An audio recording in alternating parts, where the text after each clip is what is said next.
마가복음 6장 14절부터 31절. 본문이 좀 긴데요. 피아노 쪽의 분들부터 14절부터 31절까지 교독하겠습니다. 시작.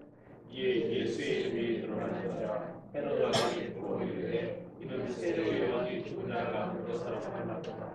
그러므로 이는 분명히 그 속에서 일어났다 하고 엘리야가 하고 또 어떤 이는 그가 선지자니 이에 선지자 중에 하나와 같다 하되 헤롯은 듣고 이르되 내가 세례 요한 그가 살아났다 하더라.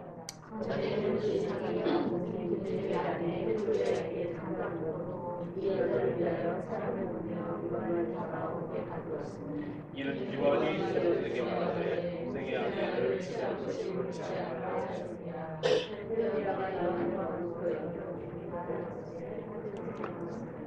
헤롯이 요한을 보고 한 사람으로 들어하여 부하며 또 그의 말을 들을 때 그의 원민을 나누어서 빨갛게 들리니라.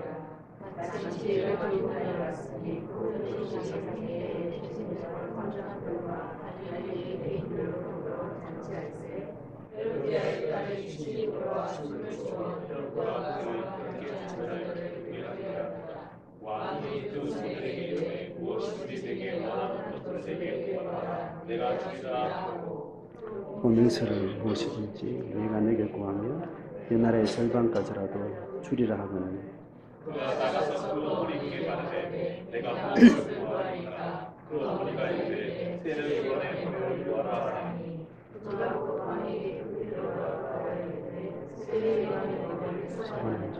곧 내게 주기를 원하나이다 하니 지금 계시라. 그 앉은 자들로 인하여 물을 거절할 수 없으라.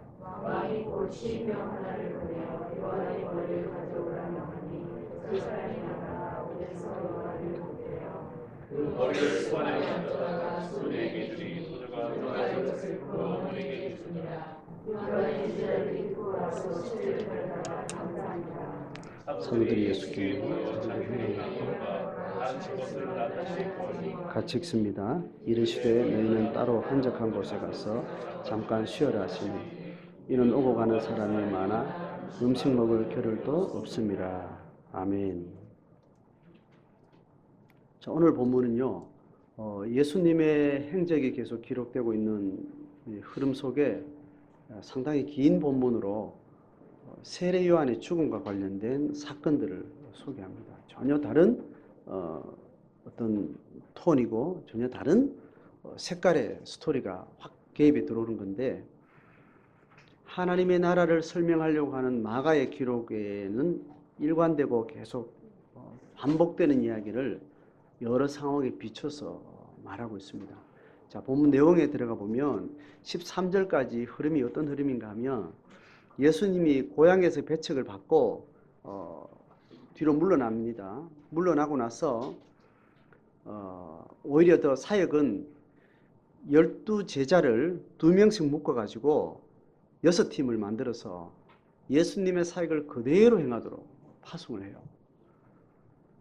그러니까 지금 우리로 말하면 노방전도 팀을 보내는 것처럼 그렇게 제자들을 이제 둘씩 해서 짝을 해서 6팀을 만들어서 고향에서 예수님의 사역과 권위가 완전히 배척을 당하는 그런 위축된 상황에 더 그 말씀을 받을 수 있는 다른 지역으로 사역을 더 확대되게 그렇게 이제 드러나게 되는 거죠. 그러니까 예수님이 행했던 병 고치는 사역, 또 귀신 내어 쫓는 사역, 또 회개를 선포하고 가르치는 사역을 그대로 예수님과 함께 예수님의 사역을 몸소 경험했던 제자들은 그대로 시키는 대로 이제 가서 하는데, 실제적으로 그 사역에 열매가 나타나는 거죠. 그러니까 갑자기 예수님의 사역으로 인해서 유대 사회 전체가 군중이 전체가 이제 들끓게 되는 상황까지 됐는데, 예수님하고 똑같은 사역을 하는 팀이 6개나 동시에 흩어지니까 더 난리가 나는 거거든요. 거기에 호감을 가진 사람이나 반감을 가진 사람이나 예수님의 사역에 온 나라가 이제 그 소문으로 들끓게 됐다는 겁니다. 그것이 14절에 말하기를 이에 예수의 이름이 드러났다는 겁니다.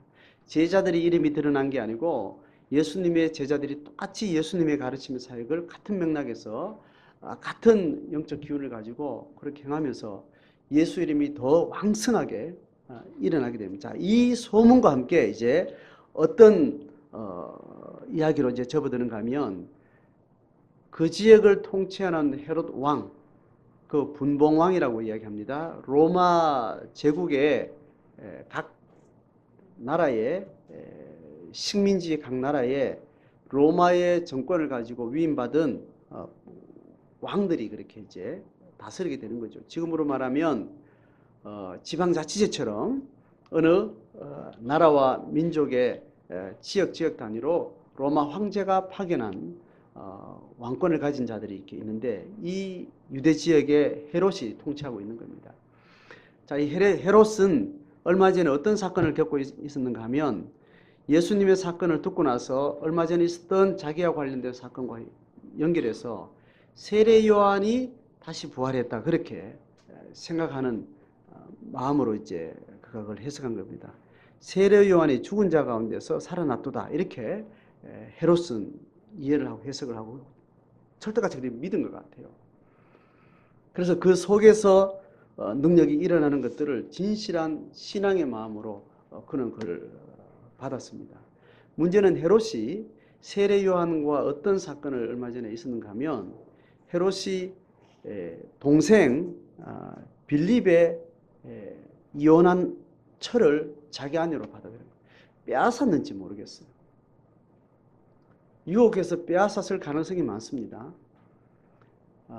그렇게 해서 이 일로 인해서 이스라엘 공동체 전체는 그 지역을 다스리는 왕의 윤리성과 그 윤리성 자체가 율법의 정확한 저촉이 되는 그런 일이었기 때문에 그들의 마음에 굉장히 거북했습니다. 정서적으로 굉장히 거북했고 적어도 이스라엘 공동체 전체가 유대교의 사상과 그런 율법의 삶들이 거의 전체를 지배하고 있기 때문에 통치하는 헤롯이 그 문제에 뭔가 문제가 된다는 것은 백성들에게 굉장히 많은 거북한 마음을 가지게 된 거예요. 이것에 대해서 세례 요한이 민중들 전체에 강력한 영적 지지를 받고 있는 입장에서 예수가 다시 그 사역을 이어받고 난 다음에 헤롯의 이 윤리적 문제를 직언을 하게 돼요. 공공연하게 그 문제를 가서 직언을 하게 된 겁니다. 자, 그런 일로 인해서 보세요. 헤롯이 어떻게 그를 다뤘는가 하면 17절 하반절에 이 여자를 위하여 이 사람을 보내서 요한을 잡아서 옥에 가두었다 그랬습니다.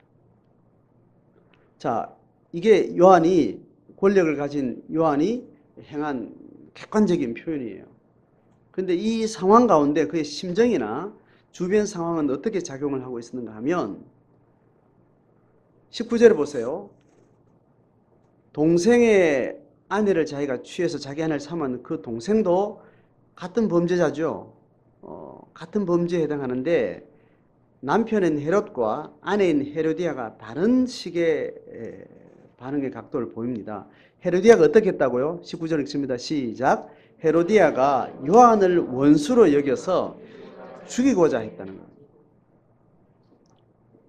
그랬는데 죽이고자 했는데 했어요? 못했어요? 뭐요? 일단은 못했잖아요.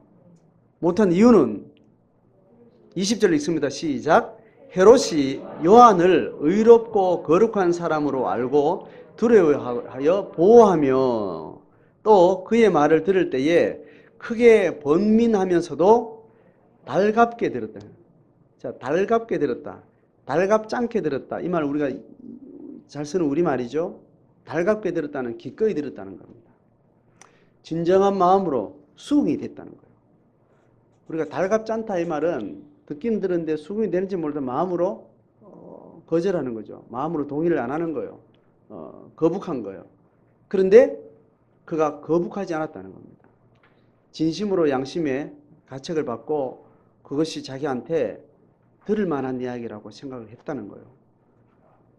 그런데도 어쨌든 크게 번민한 겁니다. 왜요?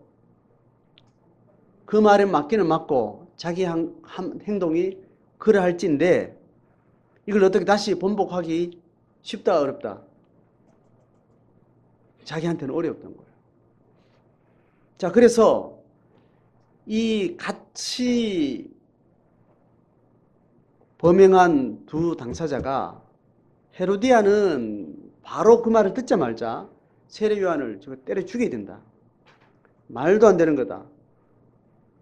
저 말을 살려두면 내가 계속 불리하겠다. 바로 원수 맺음의 마음이 생겼고 죽이기를 결사적으로 원했어요. 그런데 헤로디아가 아니었다면 헤롯은 죽이기는커녕 감옥에 집어넣지도 않았을 상황이에요. 왜 그래요? 요한을 잡아 감옥에 가뒀다는 헤롯이 뭐 때문에 그랬다는 거예요? 본문 보세요. 17절에. 에이? 이 여자를 위하여 그랬다는 거예요. 이 여자가 누구예요? 헤로디아예요. 이 여자를 위해서 그랬다는 것은 다시 조금 뉘앙스를 바꿔 말하면 이 여자 때문에 그랬다는 거예요. 그러면 이 여자 때문에 요한을 감옥에 넣었는데 감옥에 넣지 않고 헤롯이 그냥 그 말을 듣고 가만히 놔두고 있었으면 어떤 일이 벌어질까 봐 감옥에 넣은 거예요. 예? 저는 두 가지 답을 요구합니다. 말씀해 보세요. 오케이. 헤로디아가 암살자를 보내고 누군가를 시켜서 죽일 수도 있는 권한은 있어요, 없어요? 있어요. 법적인 절차를 따라서 감옥에 넣는 것은 못할지 몰라도 변칙을 통해서 할 수 있는 권한까지는 있을 수 있는 사람이에요. 자, 또 한 가지 답은 뭘까요? 예? 진짜 오늘 형제들 똑똑하네. 근데 내가 잘못 들은 것 같아. 누가 싫은 소리를 못하게 해요? 요한이? 내가 요구하는 답하고 반반은 맞는데 이럴 수 있을 거예요. 지금 상상하는 겁니다. 정답이 있는 게 아니에요. 헤로디아가 그러니까 가만히 뒀겠냐고 남편을 하도 시달리니까 죽일 정도로 자기 양심은 아니고 아내가 저렇게 왕왕거리니 감옥이라도 넣어놔야 되겠다. 이 마음도 있었을 것 같아요. 자, 두 가지가 다가 뭐 가능하겠죠, 그죠? 그러다가 계속 놔두면 헤로디아가 자기가 화가 나가지고 누굴 보내가지고 때려 죽이든지 뭐 사살을 하든지 어떤 식으로 공격을 하든지 그렇게도 하겠다. 뭐 그런 여러 가지 작용이 있어서 결국은 문제는 자기 의지가 있었어, 없었어요? 없었어요. 자기는 이것을 진실한 하나님의 선지자의 말로 듣고 양심에 갇히게 됐던 거예요. 그래서 그것을 다시 돌이키기에는 수준이 안 된 사람이에요. 그래서 이 헤롯은 감옥에 일단 넣어놓은 상태에 있었다. 자, 오늘 이 세례요한의 죽음의 사건 전말을 통해서 우리는 세 사람의 삶과 인격을 참 주목했으면 좋겠어요. 첫 번째 사람은 세례요한이에요. 두 번째 사람은 헤롯 왕이에요. 세 번째 사람은 헤로디아, 괄호 열고 헤로디아의 딸, 괄호 닫고. 이 세 인격을 좀 보려고 합니다. 이 세 인격을 통해서 하나님의 나라를 가르치고 있는 예수님의 사역 행적 전체를 글로 묘사하고 있는 마가는 여전히 예수 그리스도가 전하고 증언하고 그렇게 사역하고 있는 하나님의 나라를 여전히 이 세례 요한의 죽음의 전말을 통해서 뭔가를 묘사하려고 하고 있습니다. 자, 세례 요한은 말할 것도 없이 세례 요한은 하나님의 나라를 선포하면서 하나님 나라가 임했다라고 예수 그리스도 그분 자신이 직접 말할 수 있는 그 언명으로 그렇게 하나님 나라의 문을 열고 예수님의 시대를 열었던 사람입니다. 그러니 그 사역을 역사적으로 하나님의 그 때가 왔다는 걸 선언하면서 그는 삶 자체가 하나님의 나라의 삶을 살았겠죠. 그죠? 살았겠죠. 예수님은 말할 것도 없고 예수님의 사역을 적극적으로 긍정적으로 그렇게 사역했던 그 사역의 그 언어는 고스란히 그의 삶으로 관통해서 그렇게 삶을 살았을 거예요. 그랬던 세례 요한이 하나님의 나라를 삶으로 살아내는 삶의 한 측면에서 가장 강력한 권세자를 향해서 하나님의 율법의 대언자 역할을 한 거예요. 자, 그래서 결국은 순교의 피를 흘리게 됩니다. 자, 요 세례 요한은 고스란히 예수 그리스도의 사역과 예수 그리스도의 사역을 위임받은 12제자와 12제자가 성령과 함께 일으킨 초대교회의 마지막 세대의 하나님의 나라의 백성들의 삶으로 그대로 이어지는 겁니다. 그러니까 2000년 뒤에 오늘 누구까지 이어진 거예요? 우리한테. 오늘날 교회와 모든 예수 그리스도의 제자되는 성도들에게 그대로 그 사역은 바울과 다시 세례 요한과 예수님과 12제자와 초대교회 모든 백성들의 사역이 그대로 우리에게로 전가되어서 내려오고 있는 겁니다. 자, 그렇게 했을 때 예수님이 하나님의 나라는 씨 뿌리는 자의 비유로 설명할 때 하나님의 말씀의 씨가 뿌려지고 들려지고 전해지고 가르치고 선포되어질 때 각자의 마음밭에 떨어진 씨가 여러 가지로 케이스로 소개되는데 어느 밭이에요? 세례 요한의 밭은? 네? 자, 옥토라고 당연히 우리는 이해가 되는 겁니다. 자, 그 케이스로 이해하고 일단 다음 헤롯을 봅니다. 헤롯과 헤로디아는 그 두 당사자는 같이 범죄하고 똑같이 세례 요한의 직언을 들었어요. 그런데 반응은 똑같아서 달랐어요. 다른 반응이 일단 그 인격 속에서 일어났습니다. 자, 세례 헤롯 왕의 인격을 보세요. 인격을 봅니다. 영성과 인격을 전체적으로 지금 다양한 지금 언어를 통해서 지금 묘사를 하고 있습니다. 첫 번째는 방금 이야기했던 그 동생의 아내를 빼앗는 자기 욕망과 자기 죄성에 충실한 사람이었어요. 그렇죠? 한 인격을 봤을 때. 자, 그랬는데 하나님과 관계는 어땠어요? 하나님과 관계는? 하나님의 존재를 인정해요, 안 인정해요? 인정해요. 그 권위를 인식해요, 안 인식해요? 인식해요. 거기에 인격과 양심의 반응이 정직하게 해요, 안 해요? 이까지 맞죠? 일관성이 있습니다. 하나님의 권위를 인정하고 하나님의 권위를 위임받은 그 대리자의 사역이 참된 권위가 있는지 없는지 그 속에 적어도 마음속에 분별이 되는 사람이었어요. 이스라엘 백성들이 여러 선지자들 중에 여러 영적 지도자들 중에 이 사람은 영적으로 뭔가 정통성 있는 사람이고 이 사람은 약간 영적인 권위를 가지고 있는데 영 사입이다. 이런 사람의 구별을 백성들에게 투표를 해가지고 자기가 정리했겠어요. 많은 정보를 통해서 이렇게 들을 때 자기가 알고 있는 유대교에 대한 정보, 유대교에 대한 자기의 마음의 태도를 기반으로 해서 그 사람들의 소문이 들려올 때 저 사람은 아무래도 내한테 유익을 주든지 내한테 유익을 주지 않든지 그거와 상관없이 그의 권위가 참 하나님으로부터 온 참된 신앙과 영성과 영감을 가진 사람이라는 판단이 있는 사람이었다는 거예요. 그러니 자기가 죽인 사람이 살아났다고 예수님의 사역도 그렇게 소문 듣고 세례 요한의 사역도 듣고 자기가 전체를 봤을 때는 그것이 하나님의 권위를 가졌다고 자기 양심이 반응할 정도로 지적 판단이 분명했던 사람이에요. 자, 그랬던 사람인데 이제 그가 요한을 감옥을 가둘 때 누구 때문에 요한을 감옥에 가뒀다는 거예요? 헤로디아 때문에.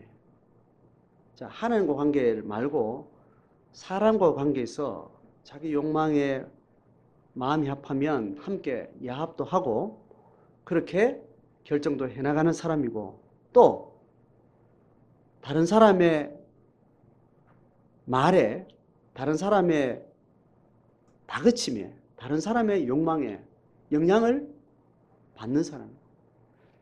자기 안에 일어나는 판단도, 자기 안에 일어나는 정서도, 인격적인 어떤 반응도 건강하게 있는 사람이었지만 다른 사람의 욕망과 다른 사람의 어떤 요구에 쉽게 자기 중심을 가지고 딱 자기 일관성을 디펜스할 수 있는, 방어할 수 있는 그런 인격도, 이런 인격은 못된 상태라는 걸 좀 보게 됩니다. 자, 그리고 나서 뒤에 스토리를 우리가 읽었기 때문에 내용을 압니다. 그죠? 자, 그까지 감옥에 딱 들어간 상태에서 또 다시 다른 사건으로 넘어와요. 어떤 사건요? 21절에 이제 마침 좋은 날이 왔어요. 이 좋은 날은 어떤 좋은 날이에요? 누구에게 좋은 날? 헤롯에게 좋은 날이기도 하고 헤로디아에게 좋은 날, 뭐 여러 가지 해석할 수 있는데 어쨌든 좋은 날은 먼저는 생일이었기 때문에 마침 기회가 좋은 날이 왔으니 그 생일이 좋았기도 하겠지만 헤로디아에게 좋은 기회가 됐다는 말은 헤로디아에게 유익한 날이겠죠. 자, 이렇게 이야기합니다. 자기 생일에 누굴 불렀어요? 대신들, 신하들, 천부장 누구예요? 군대 장관들이죠. 그리고 갈릴리의 지역 유지들까지 다 불렀어요. 자기 정권의 측근들을 다 부르고 그리고 지역사회 모든 지도자를, 종교 지도자들 뭐 다양하게 불렀겠죠. 자, 그런 자리에 잔치를 하는데 누가 와서 춤을 췄어요? 자기의 아내 헤로디아의 딸. 자기가 낳은 딸이에요? 누가 낳은 딸이에요? 다른 딸이겠죠. 그죠? 다른 아버지의 딸이겠죠. 그가 와서 춤을 춘 거예요. 춤을 추니까 모든 사람들이 함께 그 춤에 흠뻑 빠졌던 거예요. 기쁘게 했다. 기쁘게 했다. 자, 이걸로 인해서 이제 왕이 이제 반응을 하는데 뭐라고 말하는가 하면 무엇이든지 네가 원하는 것은 내게 구하라. 그럼 내가 주겠다는 겁니다. 어떻게 주겠다고 말한 거를 어떻게 한 거예요? 맹세를 했다 그랬습니다. 맹세를 하고 이 나라의 절반까지 주겠다고 이야기해요. 그러니까 엄청난 마음을 가지고 지금 뭔가를 이제 시혜를 베푸는 거죠. 자, 그렇게 하니까 그 딸이 뭐 달라고 말했어요? 안 했어요?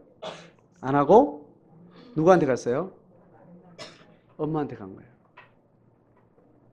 평소에 엄마하고 딸이 어떤 관계였을까 좀 여러분 지금 생각해 보세요. 지금 뒤에까지 결국 그 소반에 그 세례 요한의 목을 가져오라 이렇게 말했던 내용들 쭉 보면 엄마하고 딸의 관계가 건강한 관계예요? 그렇지 않은 관계예요? 내용을 뭘 가져오라 했는데 그거 말고 뭐라고요? 예?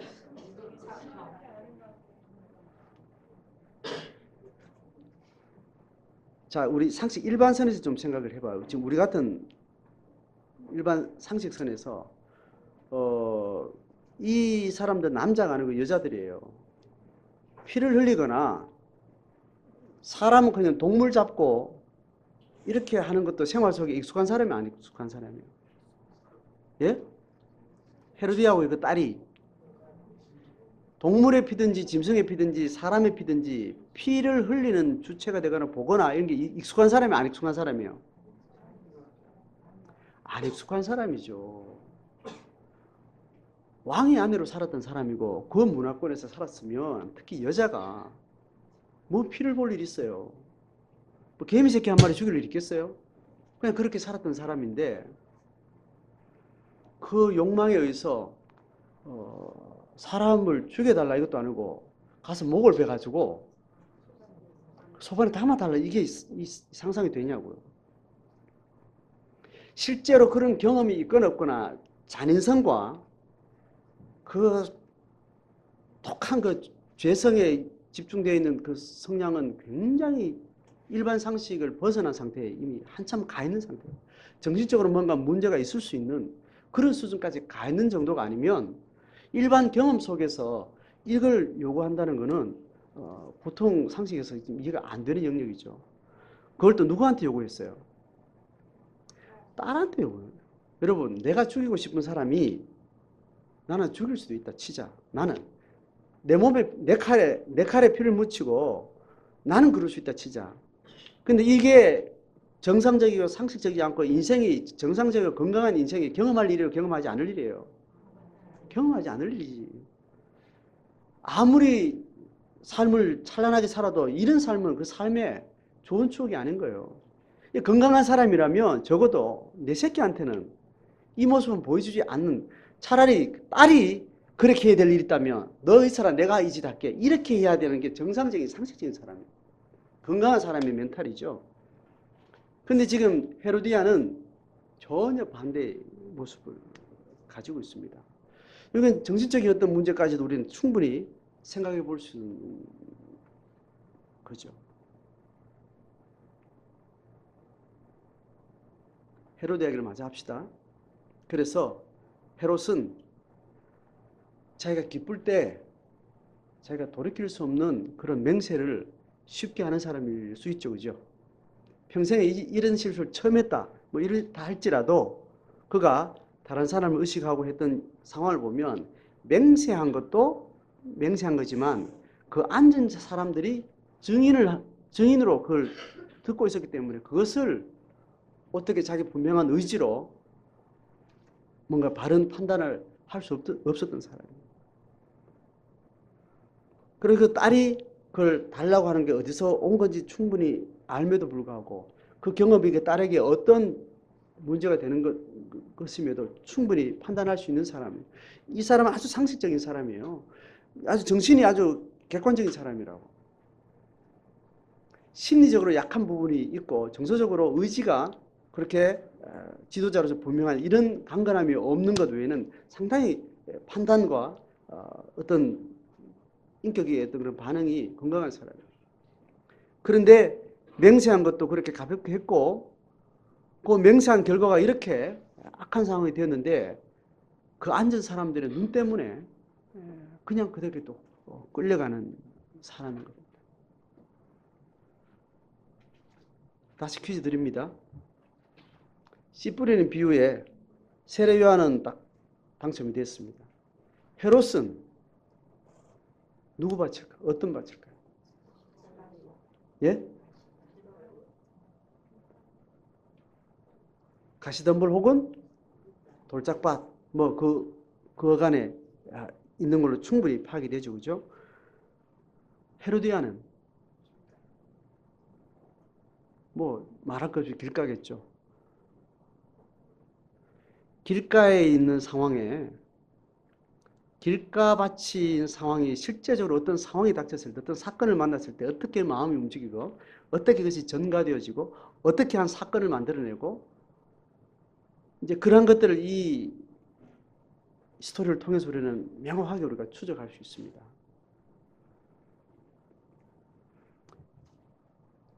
길가밭에 있는 사람 말고 적어도 우리와 근접한 사람은 돌짝밭이나 가시밭에 있는 사람. 우리가 바라봐야 될 인물은 요셉이고요. 우리를 깊이 성찰하게 하는 우리를 더 섬세하고 구체적으로 우리의 실제 상황들을 잘 분별할 수 있는 감도를 우리가 개발할 수 있는 그 케이스는 돌짝밭, 가시밭인 거예요. 그래서 우리는 이 세 명 중에 누구를 좀 주목해야 돼요? 헤롯을 주목할 수 있어요. 우리하고 비슷한 사람. 우리가 저지르는 일이, 우리가 하는 행위들이 이러한 일과 유사하게 일어납니다. 기독교인들이 불신자들의 기대에 그렇게 저버리는 많은 상황은 헤롯과 같은 내적인 외적인 구조 안에서 우리가 많이 살아가기 때문입니다. 우리가 진정으로 하나님을 권위를 우리가 고개 숙여 인정하는 사람들이에요. 그리고 하나님의 음성이 한 번씩 마음으로 귀로 양심에서 한 번씩 들려요, 안 들려요? 들려요. 성령의 감동을 받아요, 안 받아요? 받아요. 찬양과 찬송가를 유행가처럼 읊어도 한 번씩 그 찬양의 가사가 하나님의 성령의 음성으로 강하게 우리 내적으로 부딪히는 그 영감의 감동을 가지고 있는 사람들. 그래서 내 삶이 문제가 있다. 나는 맞아도 싸다. 나는 저런 말 들어도 나는 충분해. 나는 문제가 있다라고 스스로 자기 성찰에도 명확한 인식과 판단을 하는 사람들이에요. 영적인 영역이 이르기까지. 윤리적 수준뿐만 아니라.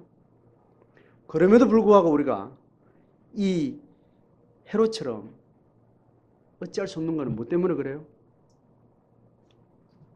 이 여자 때문에. 이 여자를 위해. 뭐 때문에요? 내가 함께 야합하고 함께 작당하고 함께 공감하고 함께 몸을 담고 있는 이 죄의 영역이 나를 관성적으로 붙들고 있는 거예요. 그러니까 하나님의 나라는 헤로디아에게 의해서 하나님의 나라는 저지되는 사건이 있어요, 없어요? 있죠. 동일하게 하나님의 나라가 누구에 의해서 저지돼요? 헤롯에 의해서 저지되는 거예요.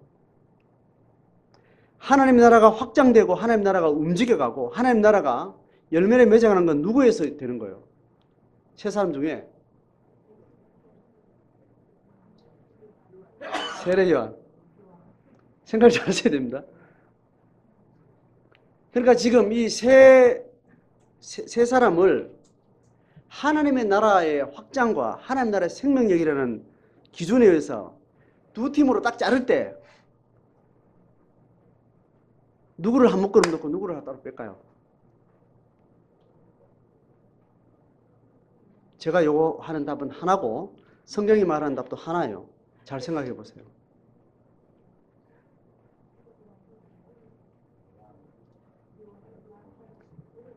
누구를 한 묶음에 주겠냐고. 다시 한 사람 따로 뺄 사람은 누구예요? 헤로디아요, 요셉이에요? 다시 요한이에요. 동의합니까? 그 말은 헤로디아와 헤롯은 한 묶음이라는 거예요. 동의했죠? 우리가 예수를 아무리 오래 믿어도 우리가 영감으로 또 인격적 인식으로 또 판단력으로 의지로 감수성으로 그 하나님의 존재와 음성에 우리가 반응하는 건강한 내면을 가진다 하더라도 그 가치를 내 몸에 들이기 전까지는 나를 통해서 하나님 나라는 꼼짝달싹 안 한다는 거예요. 그죠? 성령이 누군가를 인해서 소멸되어 있고 성령이 누군가에 인해서 애통하고 성령이 탄식하는 사람은 이 세 사람 중에 누구예요? 답을 빨리 끝까지 주셔야지. 헤로디아예요? 헤롯이에요? 헤롯이에요. 헤로디아를 향해서는 성령이 아예 그까지는 관심이 없어요. 지적인 관심을 가질지 모두 정서적 관심이 없다고. 헤로디아 때문에 성령이 마음을 정서를 담지 않아요. 자, 그럼 우리를 다시 돌아봐야 됩니다. 우리가 하나님 앞에 믿음으로 산다 할 때 우리 안에 영적인 영역이 있고 지적, 정서적 그 영역을 우리는 혼의 영역이라고, 인격적 영역이라고, 그 다음에 육체적 영역이 있는데 하나님의 나라는 이 영적인 동의, 영적인 감각, 그리고 지적인, 인격적인 반응, 정서적인 눈물까지 흘리고 기꺼이 마음으로 애통해 함에도 불구하고 어디까지 들어오지 않으면, 몸에까지 들어오지 않으면 하나님의 나라는 아닌 거예요. 왜 아닌가 하면 결국에 그의 의지와 그의 판단은 결국 누구의 결과로 간 거예요? 헤로디아의 결과로 간 거예요.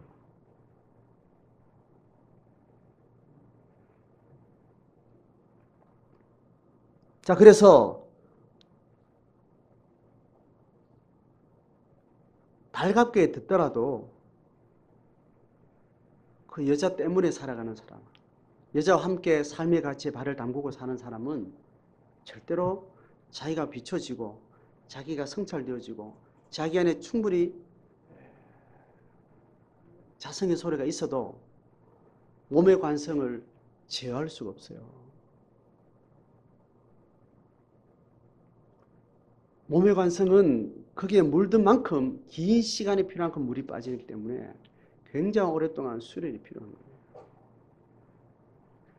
그러니까 어지간히 오랫동안 이 죄와 싸우는 이 싸움이 그 물든 만큼의 세월과 물든 만큼의 싸움에 강도를 더하지 않고는 내 몸에 하나님 나라가 들여온다는 것이 쉽지 않다는 거예요. 이렇게 합니다. 보세요. 헤로디아가 딸한테 욕하기 전에 헤롯이 헤로디아 딸한테 너의 소원을 말해라 이렇게 하는 거예요. 그죠? 유행가 가사처럼 소원을 말해봐. 그렇게 말하면 그냥 건강한 인격을 가지고 있는 그 딸이라면 자기 소원을 이렇게 말했겠죠. 근데 어디 갔어요? 엄마한테 가서 내 소원이 뭔지 엄마한테 가서 소원을 묻는 거예요. 누구 닮았어요? 예? 예? 요새 우리 애들 닮았잖아. 요즘 우리 애들은 자기 소원을 몰라요. 욕망할 줄 몰라요. 욕구를, 자연적인 인성의 건강한 욕망을 못 배우고 누군가의 욕망에 계속해서 물들어가는 그런 아이들이 돼서 자기가 뭘 하고 싶은지 몰라서 그것을 누구한테 가서 묻습니까? 엄마한테 가서 묻는 거예요.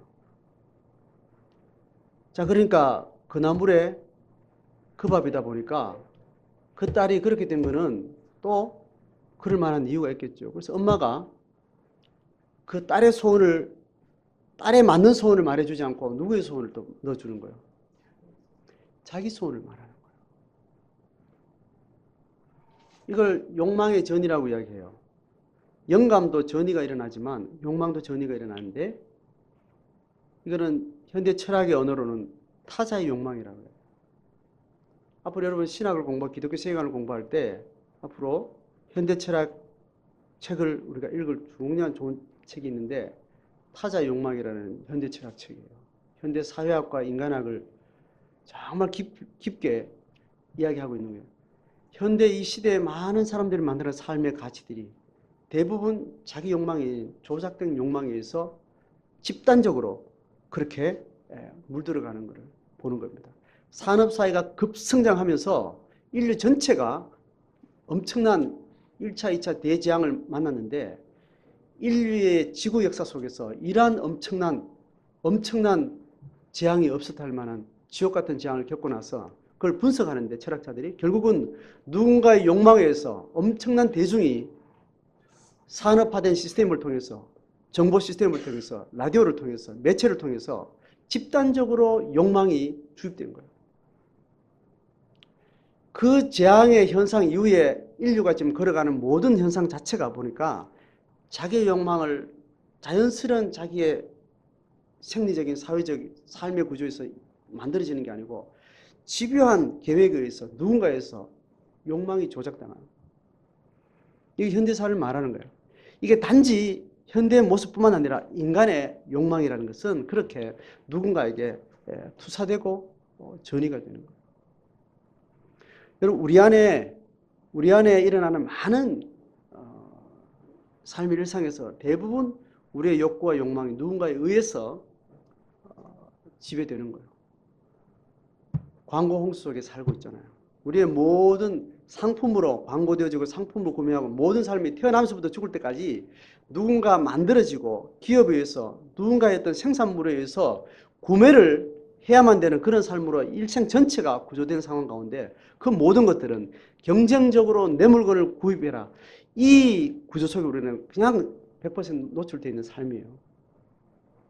삶 자체가 끝도 없이 삶이 만들어지는 레일 위에 그렇게 욕구가 끊임없이 내한테 요구되어져 그 욕구를 선택하는 방식으로 내 욕구를 그렇게 가지고 살아가는데 그게 자기 욕구라고 생각하는 겁니다. 그렇지 않다는 겁니다. 자, 이것을 우리는 사회학적으로, 인성적으로, 영적으로 특히 잘 분별해야 되는데 제도 자체가, 사상 자체가, 문화 자체가 그렇게도 되지만 성경은 이 욕망의 조작은 근원적으로 영적 실체에서부터 시작된다는 겁니다. 그게 정사와 권세의 주체인 사단이라고 이야기를 합니다. 영물의 영역에도 그렇게 되어지고 사상의 영역에도 그렇게 되어지고 물질의 영역에도 그렇게 되어지고 결국 이 영육혼의 총체적인 영역에 사단이 적극적으로 그의 정사와 권세를 발동하고 있다는 거예요. 이게 성경이 끊임없이 영적 싸움의 과제로서 기독교 세계관의 관점에서 어둠의 권세를 지향할 때 이야기해주는 아주 단순한 명제예요. 이것으로 우리의 삶이 다 파악이 되고 포착이 될 수 있다는 거예요. 헤로디아는 그런 방식으로 영적 계기에서 자기네 되어진 욕망을 또 누군가에서 투사하면서 이 사건이 만들어지게 되는 거예요. 그 욕망은 결국 누구한테로 넘어간 겁니까? 헤로드에게 넘어가는 거죠. 하나님의 나라를 버젓이 내 가치로 믿고 거기에 감동도 하는 사람에 의해서 다른 정사와 권세의 여러 기제들을 통해서 그의 주체적 판단, 주체적 의지에 의해서 자기 권력을 그렇게 선지자의 목을 베는 그 주동자가 되는 거죠. 그래서 우리 안에 생명력이 힘이 우리 속에 힘이 우리 삶 속에 드러나게 되면 세례 요한처럼 세상 정사와 권세가 가지고 있는 죄악의 영역에 대해서 분별하고 그 죄에 대해서 하나님 이름으로 선언하고 선포하고 대적하고 고발하는 사건들이 우리 속에 계속 일어나게 되어 있습니다. 여러분, 그 중간이라는 것이 여러분 선택할 수 없다고 성경 가르쳐요. 자, 여러분 헤로데 입장에 서겠어요? 아니면 조금 나은 헤롯의 입장에 서고 싶죠? 성경 그걸 요구하지 않고 세례 요한의 입장에 서야 된다고 성경 이야기를 하는 거예요. 세례 요한의 입장에 서지 않으면 바로 누구 입장이 되는 거예요? 헤롯 입장에 있는 겁니다. 자기 스스로는 회색지대 있는 것처럼 그렇게 얼버무린 상태에서 그렇게 있으면 안 돼요. 나를 잘 분석하면 내 안에 헤롯의 구조가 내 안에 늘 있습니다. 그것이 분별되어져서 세례 요한의 삶으로 우리의 삶이 그렇게 내 몸에 세례 요한의 삶을 채우지 않으면 헤롯의 몸이 되는 거예요. 교회는 이 시대의 영성을 분별해야 되고 이 시대의 사상과 이 시대의 혼의 영역, 심리와 정서와 인격의 영역을 분별할 수 있어야 되고 그리고 사회적 시스템 문화의 영역들을 분별할 수 있어야 됩니다. 오늘 우리 삶을 잘 분별할 때 우리가 어디에 있는지 어떤 식으로 하나님을 대적하는 사건들이 일어나는지 하나님을 대적하는 이 무서운 죄악의 사건들은 어느 날 갑자기 하늘에서 낙하산처럼 뚝 떨어지지 않습니다. 사회학자들이 분석하는 통계를 보면 세월호 사건을 이렇게 설명하면서 이렇게 이야기를 해요. 세월호 사건처럼 말도 안 되고 기가 막힌 인간이 만든 재앙, 이런 재앙이 만들어지기까지는 어느 날 갑자기 그 일이 이루어지지 않는데요. 그와 유사한 29개의 사건들이 쭉 일어난대요. 그와 유사한 덜 위급하고 사이즈가 적은 말도 안 되는 그런 예비적 사건이 29개가 이루어지는 그런 사회적, 문화적, 그런 제도적 분위기 안에서 임계점이 다다랐을 때 세월호 사건이라는 엄청난 대재앙, 말도 안 되는 사건들이 일어난다는 거예요. 그러니까 세월호 사건을 만나기 전까지 많은 사람이 29개 작은 사건에 무감각하고 성찰하지 못하고 그냥 물들어가고 길들어지는 사이에 임계점이 왔을 때 세월호 사건과 대사건이 일어난다는 겁니다. 근데 29개 밑에 또 뭐가 있는가 하면 일상 속에 더 작고 작은 사건, 조금만 더 깊이 바라보면 말도 안 되는 사건, 너무나 허망한 사건, 그 사건들이 그런데 숫자를 지금 기억이 안 나는데 같이 강의 들은 분들이 몇 개라고 알고 있어요? 100몇 개입니까? 몇백 개입니까? 100단을 넘어가는 더 사소한 사건들이 계속 축적되고 그 임계점이 됐을 때 그 29가지 사건들이 또 반복해서 일어난대요. 그러니까 한 대사건이 일어나기 전에 우리는 서서히 작은 사건을 가벼이 여기고 작은 사건의 분별력이 없어지고 작은 사건에 물들어가는 사이에 대사건을 만들어가고 그 대사건을 만들어가는 주체가 되는 거예요. 가해자가 되는 거예요. 그렇게 해서 일어나는 사건이지 어떤 한 정권에 의해서 한 그 사건의 당사자에 의해서 그 얼마 안 되는 전후 사건의 맥락의 원인 관계에서 되어지는 일이 아니라는 거예요. 많은 통계적인, 많은 데이터의 과학적인, 사회과학의 어떤 연구에서 근거 있는 말을 하는 거죠. 우리가 영적으로 깨어있지 않으면 이런 세례요한을 죽이는 이런 엄청난 순교자를 만드는 이런 엄청난 사건들을 우리는 작은 일 속에서 그렇게 그냥 살아가게 됩니다.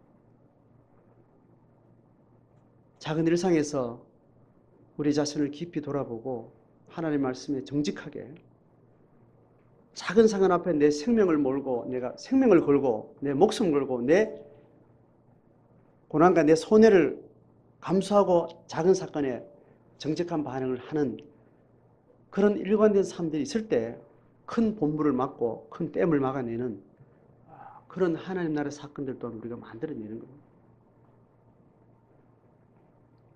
자, 말씀을 정리합니다.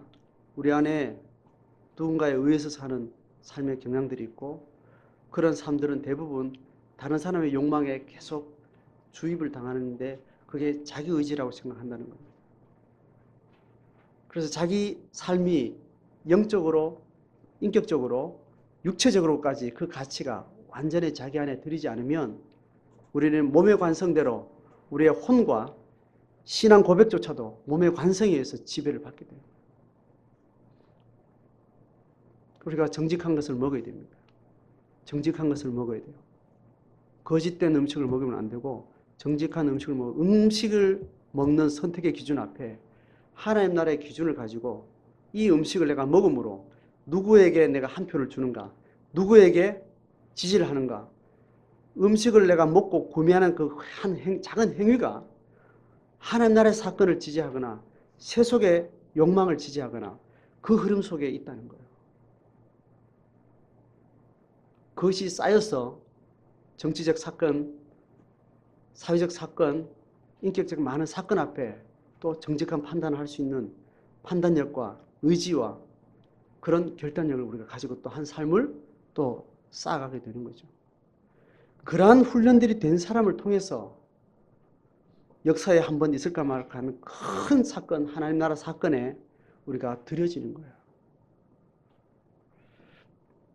여러분, 그 한 사건을 만들기 위해서 수많은 영적인 사람들의 한 세대, 두 세대가 쌓이고 모여서 하나님 나라의 한 시대를 열고 하나님 나라의 한 역사를 결정지어가고 그렇게 하나님의 부흥의 시대를 불러오는 그런 성령이 한 시대 하나님의 경륜을 만들어가는 주체로 우리가 부름을 받을 수 있는 겁니다. 여러분, 우리는 지금 내 살아가는 삶의 한 걸음이 쌓이고 쌓여서 내 자녀들한테 그 신앙의 삶은 축적돼서 자녀들에게 물려집니다. 그 자녀들이 그 신앙을 또 자기 삶에 축적해서 채워서 그 임계점에 이르렀을 때 하나님이 한 사람, 그 시대, 한 교회, 한 공동체를 통해서 또 하나님이 큰 일들을 또 하나님이 맡기시고 이루어가는 거겠죠.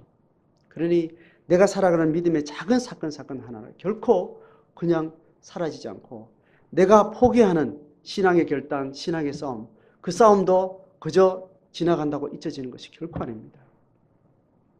작은 천리걸음의 천리길의 한 걸음을 우리가 어떻게 내딛느냐, 이 싸움에 날마다 승리하시고 그 싸움에 승리하기 위해서 우리는 서로를 세워가고 서로를 분별해가고 격려하는 일들에 공동체적인 힘을 성령의 영감에 의지하고 이렇게 나가야 되겠습니다. 그렇게 우리 일상이 채워지고 가정이 세워지고 교회가 세워지기를 주님의 이름으로 축복합니다.